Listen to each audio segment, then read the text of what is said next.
안녕하세요. 가장 안전한 곳으로 인도하시는 하나님을 믿으시나요? 그분께 모든 것을 온전히 맡기는 삶이 되기를 소망합니다. 쉽고도 정확하게, 알차고 재미있게 하나님의 말씀을 가슴 깊이 새기는 시간, 소문난 성경교실의 이성훈 목사입니다.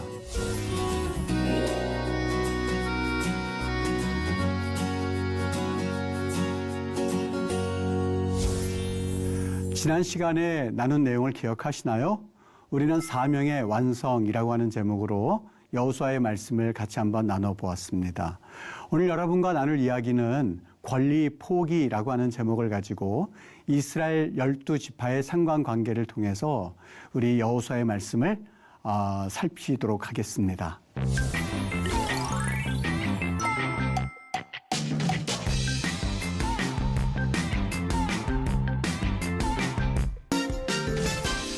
우리의 어떤 권리를 포기해야만 한다는 것일까? 그리고 여호수아의 말씀 가운데 그들이 포기한 권리라고 하는 것이 무엇일까라고 하는 것을 좀 한번 같이 생각해 보고자 합니다. 이제 이스라엘의 12지파가요.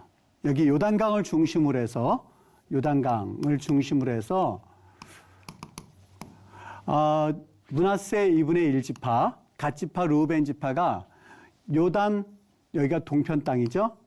여기는요, 당연히 서편 땅이죠. 지중해죠. 너무 아름다운 그런 지중해가 펼쳐져 있는데, 여름이면 가서, 여기 그 해변가에 가서 지는 이 노을을 보면은요, 얼마나 참 아름다운지 모릅니다. 이 동편과 서편으로 나눠져 있어서 이들이 요르단 동편을 차지할 때에 모세가 너희들 그러지 말아라. 저쪽 가서 너희들 싸워주고, 그리고 와서 거할 수 있도록 내가 그건 허락해 주지. 그래서 그들이 여기에서 한 7년간 정복전쟁을 같이 했습니다. 그리고 그들이 이제는 자신의 그 가정으로 돌아올 때의 일이거든요. 그들이 돌아오면서 이 요단강가에다가 혹시 이들 지파와 우리 지파가 이질적으로 느껴지지 않기 위해서 우리가 단을 하나 좀 만들어 놓자라고 그들 좋은 취지에서 이 일들을 생각했던 거예요. 그래서 한번 우리가 연상해 보면 이거 요단강이라고 한다면요. 요단강이란다면 이건 지금 재단이 이렇게 생기지는 않았는데 여러분이 그냥 감안하시고 대충 여러분의 상상을 좀 도와주기 위해서 했는데 요단강 옆에 이 단을 좀 쌓아두자. 그러면 요단 서편에 있는 그 지파들이 이 단을 보면서 우리도 같은 그런 민족이었구나 하는 것을 느낄 수 있도록 이렇게 단을 하나 좀 만들어 놓자 하고 그들이 의논을 했었던 거예요. 이때에 이스라엘 자손이 이걸 듣고 나서는요, 요단 언덕가 이스라엘 자손에게 속한 쪽에, 이거는 그러면 어느 쪽이죠? 여러분이 보시기에 요르단 동편이에요? 서편이에요? 요르단의 이쪽 편에 쌓았다고 그랬으니까 이스라엘 자손에게 속한 쪽에, 어느 쪽이죠? 이곳은 동쪽을 의미하는 것을 알 수가 있으시겠죠? 잘 따라오시죠, 지금? 요단강이 있으면 조금 아까 여기에서 7년 동안 전쟁을 한 이스라엘 백성들이 이곳에 올 때에 요단가에 단을 쌓자고 했으니 지금 이거는 이스라엘 자손에게 속한 쪽, 즉 동쪽 땅에 제단을 쌓았다는지라. 근데 이것은 사실 위법이었었어요. 이렇게 할 수가 없어요. 왜냐하면 신명기 12장 5절에 보면 너희 하나님 여호와께서 자기의 이름을 두시려고 너희 모든 지파 중에서 택하신 그곳이라고 되어 있거든요. 오직 한 곳에서만 단을 쌓을 수 있도록 하나님이 허락하셨기 때문에 이미 서쪽 지역에 그 하나님을 섬길 수 있는 단이 있는 이상 여기에 조금 전에 이렇게 단을 쌓는 것은 이것은 불법이었었어요. 허용이 되지 않는 거였었거든요. 그래서 여기 지금 그 얘기를 하고 있는 거예요. 자손에게 속한 쪽에 제단을 쌓았다는지라 그렇게 말하고 있어요. 여러분 이때에 요단 서편에 있는 지파들이 당장 그 사람들 이 조사단을 꾸려가지고요. 요르단 우편 쪽에 있는 어디죠? 므낫세 반지파와 그 다음에 갓지파와 르우벤 지파에게 너희들 지금 뭐 하는 거야? 그걸 묻기 위해서 조사단을 꾸려서 보냈습니다. 그때에 이들이 이렇게 신속하게 조치를 취한 이유가 있었는데요. 여기에는 과거에 그들의 역사적인 사건으로 인한 경험 때문에 그렇습니다. 여기 보면 그들이 조사단을 꾸며서 뭐라고 그러냐면 그들이 므낫세 반지파, 갓지파, 르우벤 지파에게 뭐라고 책망을 하냐면 너희들 여호와를 따르는 데서 왜 돌이키려고 하느냐? 부활의 제약으로 말미암아서 너희들이 같이 우리가 연대 책임으로 그때 당시에 2만 4천 명이 모두 죽은 것을 기억하지 못하냐?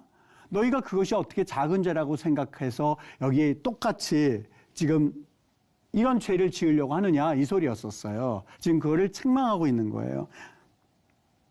말이 되죠. 우리가 과거에 이 다른 사람이 죄를 범함으로 인하여서 우리가 같이 하나님 앞에 책망을 받았는데 너희들 지금 여기에서 단을 쌓으면 그 죄로 인해서 우리까지 책망받거든. 절대 있을 수 없는 일이라고 막 지금 책망하는 내용이 바로 요르단 서편 지파에서 파송된 그런 조사단이 이야기하고 있는 내용이에요. 그 다음에 여기 또 아간의 사건도 있는데요. 아간이 여리고에서 훔친 옷과 금과 은으로 인해서 아이성 전투 패배했었던 사건이 있었죠. 아간이 범죄함으로 인하여서 그 가족은 물론이고 여리고 성을 잘 물리쳤음에도 불구하고 아이성에 올라갈 때는 그들이 아주 대패를 했거든요. 지금 그 얘기를 또 하고 있습니다. 여기 이렇게 말하죠. 세라의 아들 아간이 온전히 바친 물건에 대해서 범죄함으로 이스라엘 온 회중의 진노가 임하지 아니하였느냐?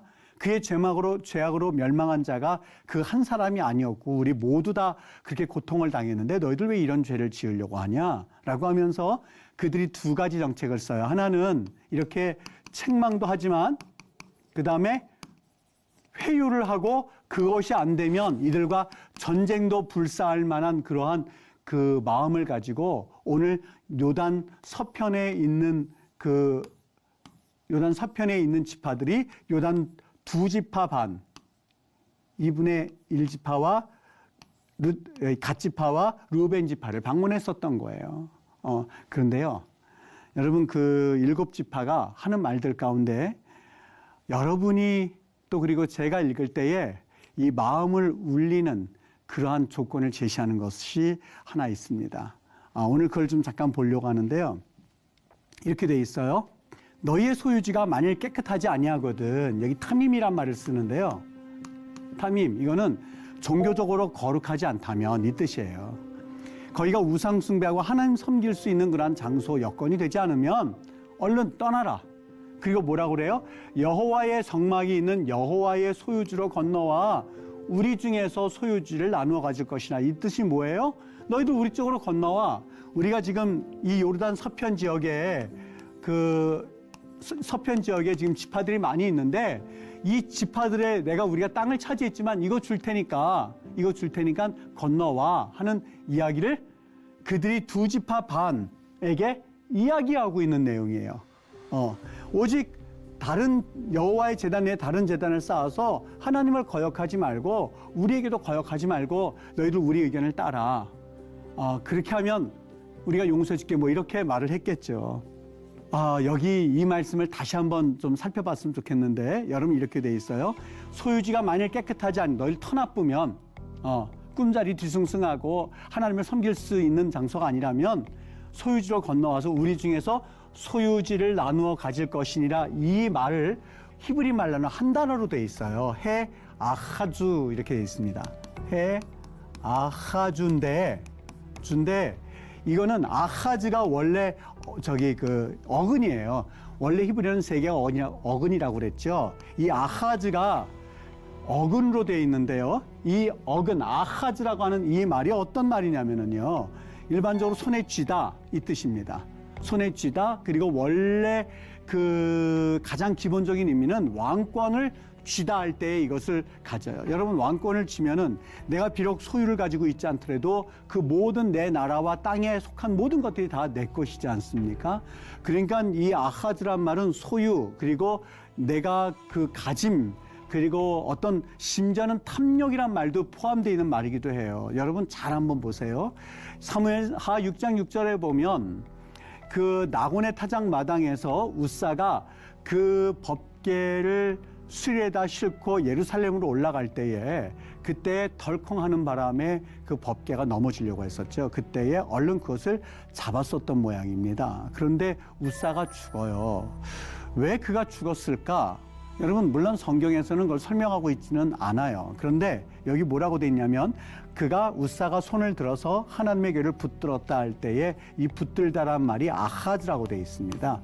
즉, 그가 그 법궤를 붙들었던 것은 법궤가 넘어지게 되면 깨질까 하는 그런 염려 때문에 붙잡은 것이라기보다는 아하즈, 이거 내 건데 만약에 이것이 깨지면 내가 지금 다윗 왕에게 가게 되면 내가 충분한 보상을 받을 수 없을 텐데 이거 아이고 내 소유의 법궤라고 하는 그 중심을 어느 정도 우리가 엿볼 수 있는 단어이기도 합니다. 이런 아하즈라고 하는 그 소유 이런 것을 말씀하고 있는 그런 단어인데요. 여기 여러분 잠깐 우리가 같이 봤으면 좋겠어요. 갈렙이 이 땅을 가질 때에 우리가 지난번에도 살펴보았지만 7지파가 땅을 가지지 않고 그가 이제 처음에 85세가 되었을 때 이 땅을 내게 주소서 했더니 2지파 반이 즉 유다 지파와 에브라임 지파와 므낫세 반 지파가 그 땅을 차지해요. 그 땅을 차지해서 유다 지파, 에브라임 지파, 므낫세 반 지파가 차지하거든요. 그러니까 7지파가 봤을 때에 원래 우리가 지금 보니까는 이 땅이 별로 차지할 게 없거든요. 그래서 머뭇머뭇하는 것을 볼 수 있어요. 이스라엘 자손 중에 기업의 분배를 받지 못한 지파가 7지파가 있었어요. 그랬더니 어떻게 되냐? 18장 1절에 보면 여호수아가 회중을 불러요. 여기 회중이란 말할 때 에다란 말을 썼죠. 원래는 카할이란 말도 회중이란 말이거든요. 카할이란 말도 회중이란 뜻인데 왜 에다를 썼을까? 너희들 그 땅이 너희들에게 유익이 되지 않는다고 그래서 별로 차지할 것이 없다고 그래서 그냥 있으면 이것은 너희들 하나님의 사람들이 아니거든. 아직까지 변화받지 못하고 아직까지 세상의 관점에 꽉 차 있는 7지파를 향하여서 회중이라고 표현하면서 그들이 하나님 앞에 하나님의 일이라고 하는 것은 손해본다고 해서 하지 않고 손해가 아닌 이득이 있다고 해서 달려드는 게 아니거든. 너희들 하나님 앞에 다시 한번 이 하나님이 주신 땅에 대해서 관점을 새롭게 할 수 있겠니? 라고 하는 그 의미가 모두 다 포함되어서 그가 거기에서 회막을 세웁니다. 여기에 도전을 받았던 7지파가 그 땅을 차지하게 됐지요. 여러분 그 내용 우리 한번 마음에 간직해두고 이 이야기를 같이 나눠봤으면 좋겠어요. 그들이 지체했던 것에 대해서 지체하겠느냐? 미트라핌 이렇게 돼 있는데 이것은 꾸물꾸물거리느냐 이 뜻이거든요. 그렇게 책망을 했더니 7지파가 정말 그 땅을 차지했어요. 다 해서 지금 그 땅이 이제는 모든 지파들이 다 땅을 다 차지하고 있는 그 상황 가운데에서 지금 오늘 이 이야기예요. 여러분 이스라엘 백성들이 그 땅을 어떻게 차지했어요?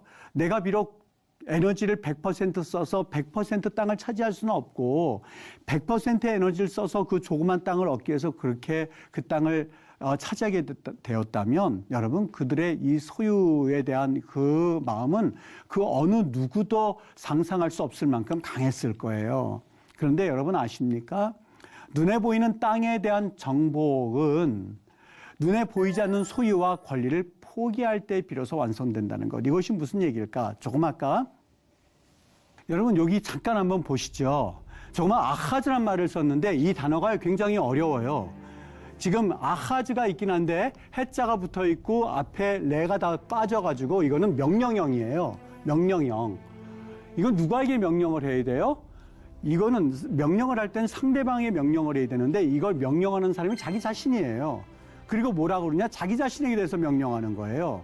이 땅의 권리는 우리 여기 요단 서편에 있는 서편에 있는 지파들이 가지고 있거든요. 근데 요단 서편에 있는 지파들이 자기를 향하여서 너희들 뭐라고 그래요?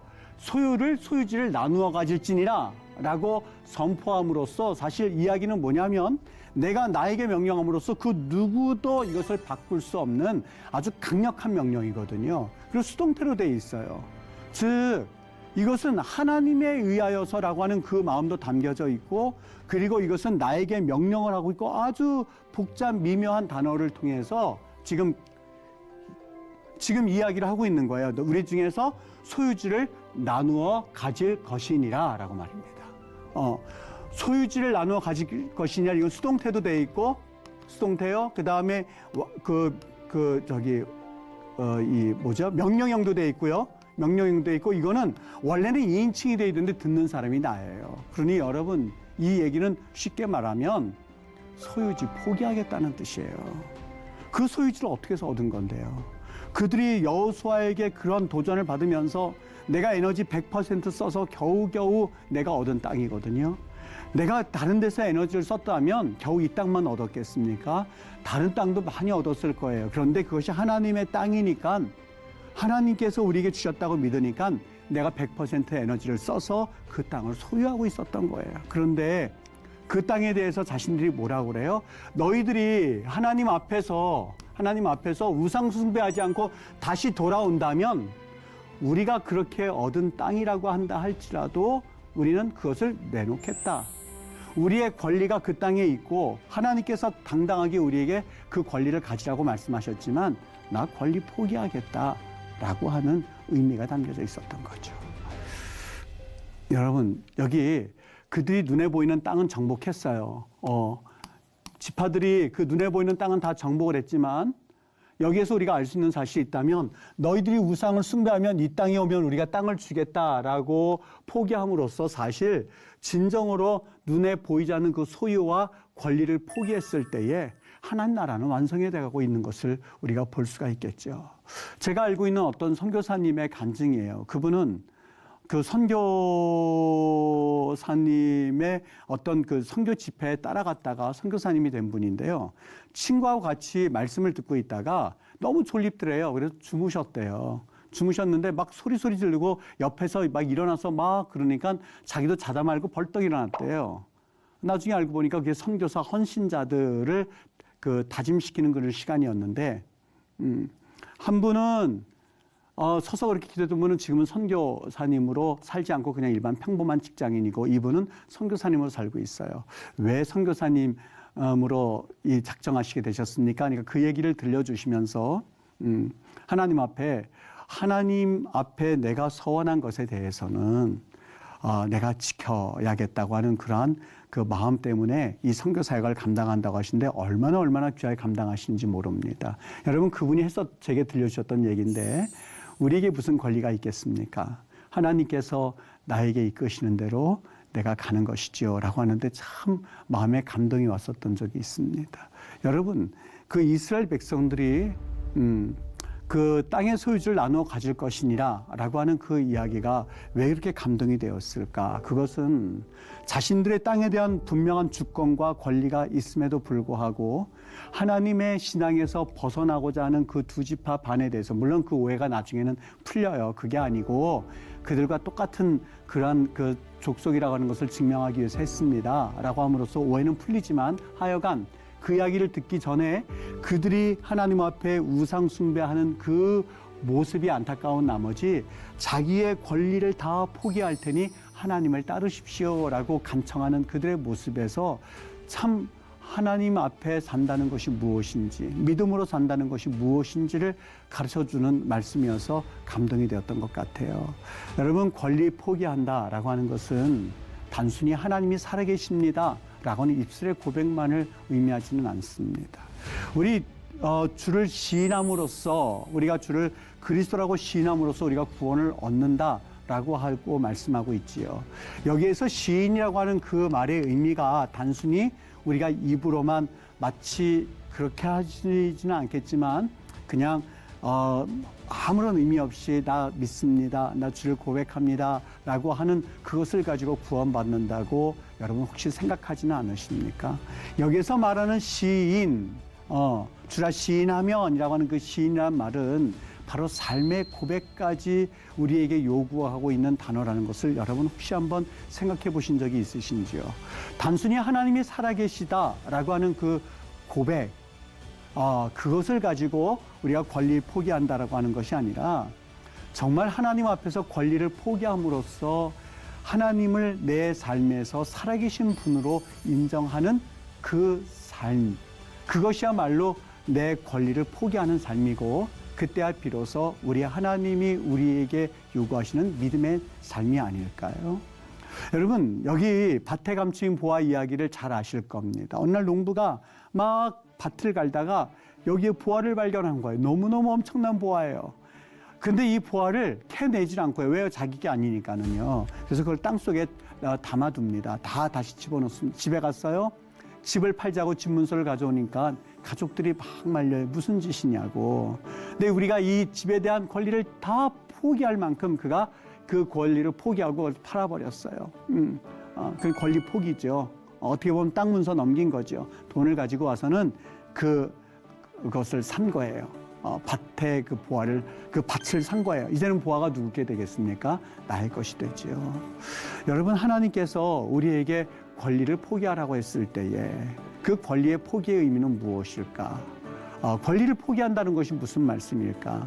여러분, 진정 우리의 그 땅에 대한 권한을 그들이 내려놓았을 때에 하나님 나라의 완성을 맛보았던 것처럼 기독교인의 삶이라고 하는 것은 아하즈, 내가 소유했고 그거 내 것이고 내 땅이고 라고 하는 것에 대해서 내가 이제는 그것을 손을 펴는 행위를 일컬어서 믿음의 삶이라고 말합니다.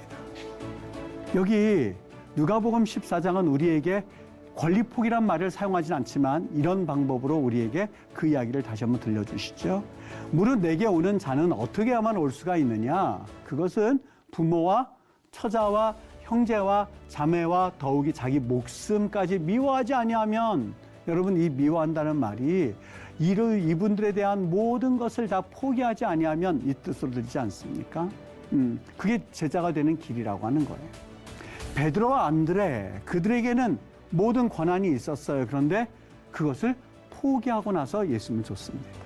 야고보와 요한, 배와 사꾼, 그들에게 있어서는 권리가 있었습니다. 아버지도 아버지에 대한 그러한 그들의 정도 있었어요. 그런데 이 모든 것들을 다 포기하고 예수님을 좇는 그 모습을 우리는 성경에서 좀 주의 있게 우리의 삶에서 적용해서 보아야 될 대목이겠죠.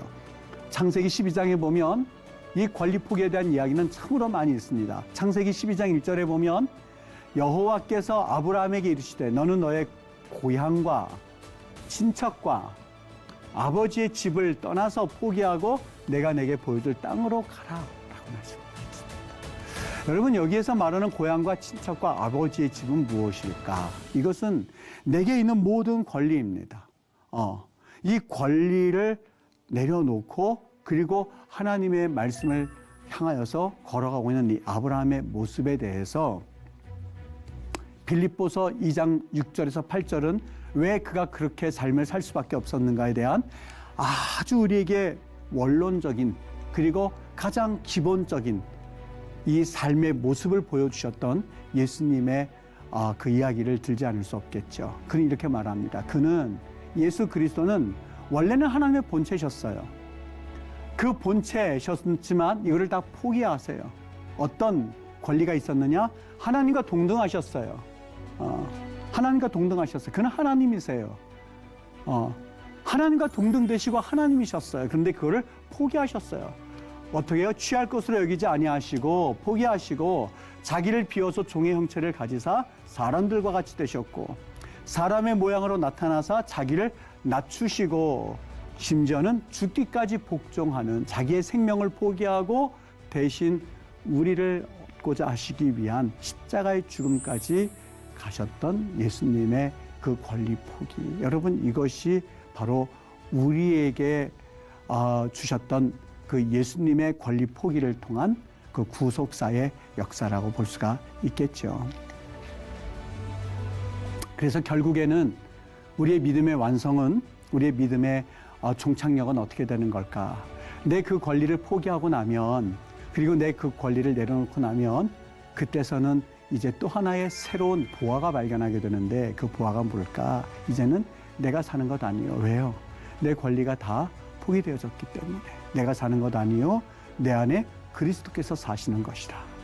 내가 육체 가운데 사는 것은 이제는 나를 사랑하셔서 자기 자신을 버리신 하나님의 아들을 믿는 믿음 안에서 사는 것이다 라고 하는 그 고백이야말로 우리가 궁극적으로는 드려야 할 그런 고백이 아니겠습니까? 여러분, 내 권리를 가지고 있는 이상은 그거는 내가 사는 것입니다. 그거는 내가 사는 것이에요. 그런데 그것을 내려놓으면 그때부터는 내 권리는 포기되는 이상 나는 온데간다 사라지고 그 다음에 나를 통치하시는 하나님의 권리를 보게 되는데 여러분 이 연습을 위하여서 오늘도 우리가 살아나가는 그러한 그리스도인의 삶을 살아나가는 그러한 거룩한 욕심, 거룩한 모습이 있어야 할 줄 믿습니다. 오늘도 여러분에게 이러한 도전이 또 이런 말씀이 여러분에게 다시 한번 마음을 움직이는 하나님의 능력 되시기를 주님의 이름으로 부탁합니다. 유익한 시간 되셨습니까? 오늘 수업은 유튜브를 통해서 다시 보실 수 있습니다. 말씀을 통해서 주님을 경험하는 복된 시간 되시기를 소망합니다. 다음 시간에는 하나님의 신실함이라는 제목을 가지고 우리 여호수아의 마지막 강의를 살펴보겠습니다. 하나님의 사랑과 평안을 누리는 하루 되시고요. 다음 시간에 반갑게 여러분 뵙도록 하겠습니다. 감사합니다.